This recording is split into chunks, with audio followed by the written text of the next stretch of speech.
1. Know what foods you will eat and avoid on the ketogenic diet. In following a keto meal plan, you will be severely limiting carbs. Start off with between 20 and 30 grams of carbohydrates per day, says the New York City-based dietitian Kristen Moncinelli, author of The Ketogenic Diet, a scientifically proven approach to fast, healthy weight loss. Also make sure that you know what foods have mostly carbs, fat, and protein, so you can make the right choices. For instance, it's not just bread, pasta, chips, cookies, candy, and ice cream that contain carbs. Beans may contain protein, but they're also very high in carbohydrates. Fruit and veggies also mostly contain carbs. The only foods that don't contain carbs are meat, protein, and pure fats, like butter and oils, including olive oil and coconut oil. 2. Examine your relationship with fat. Keto involves lots of it. People are afraid of fat because they've been told that it'll kill them, says Moncinelli. What is confusing is that research today remains mixed. Some studies suggest that replacing saturated fat with polyunsaturated fat and avoiding unhealthy trans fat is important for mitigating heart disease risk, while others suggest that total fat and types of fat weren't associated with cardiovascular problems, according to an article published in June 2018 in BMJ. Deciding exactly how to eat then becomes confusing.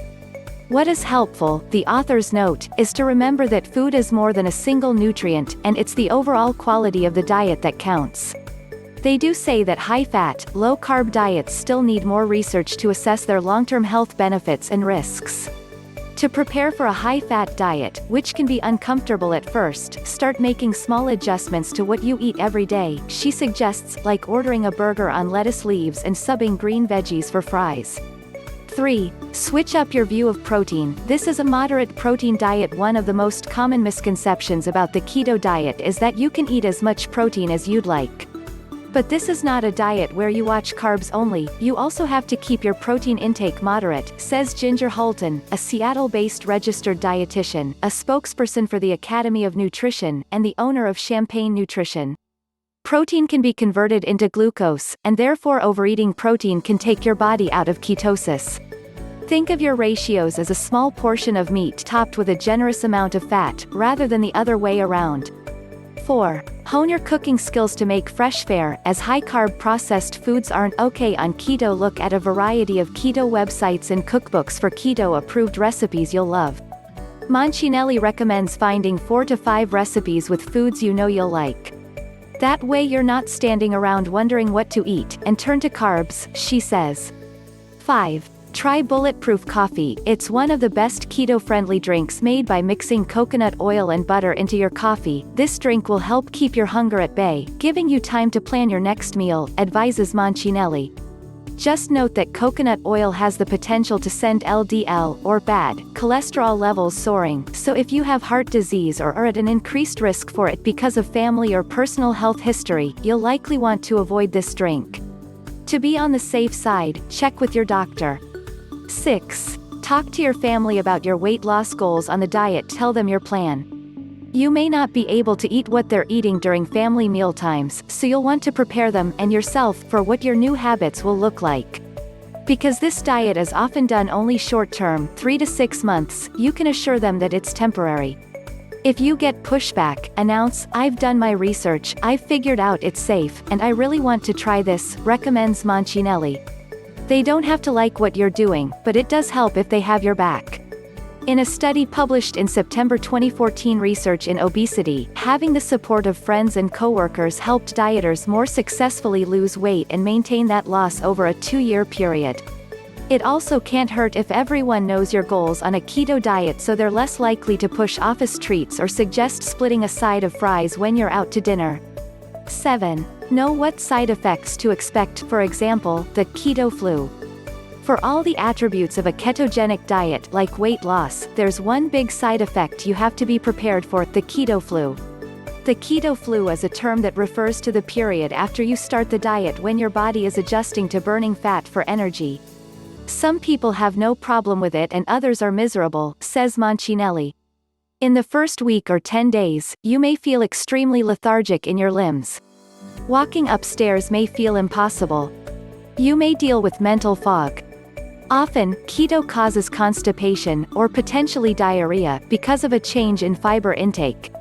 For that reason, you should pick a start date when your week isn't crazy with deadlines and obligations. Choose a slower time when you can rest as needed.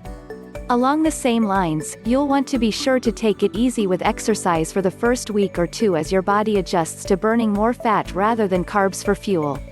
8. Up your electrolytes to prevent or mitigate unpleasant keto side effects in ketosis. Moncinelli explains, your kidneys excrete more water and electrolytes.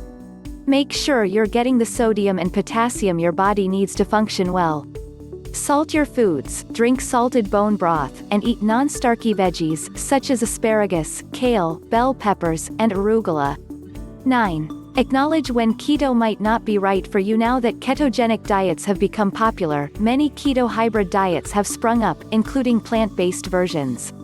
One is ketotarian, which is predominantly plant-based but includes the option of eggs, ghee, and fish and shellfish. While this approach can be healthy, Holton cautions against trying keto as a vegan. Because you can't eat beans or lentils on a ketogenic diet, and nuts and seeds are even limited due to their carbohydrate content, you're really just left with some tofu and will need to rely on low-carb protein powder, she says. There is a good possibility this won't pan out. I don't see this as a sustainable diet due to the extreme restrictions, she says. 10. Have an after plan, because keto isn't meant to be a long-term weight loss solution. A keto diet is not a forever diet. It's designed to be short-term. While Moncinelli says that some people go on a keto diet a few times per year, others will use it to lose weight and change their eating habits. A whopping 46% of American adults still eat what's considered a poor diet in American Heart Association standards, notes a study published in June 2016 in JAMA, which was based on a survey of nearly 34,000 people. 5. For some people, going on a keto diet is an effort to change those poor habits, but there's the risk of falling back into your old ways once the diet is over. Don't go straight back to a standard American diet, because you'll likely lose any health benefits and regain the weight. Your ultimate goal should be to shift your diet to a healthier pattern that involves eating less bread, less pasta, less flour, and less sugar, as well as more non-starchy veggies, she says. Think about what that will look like for you once the keto diet is over.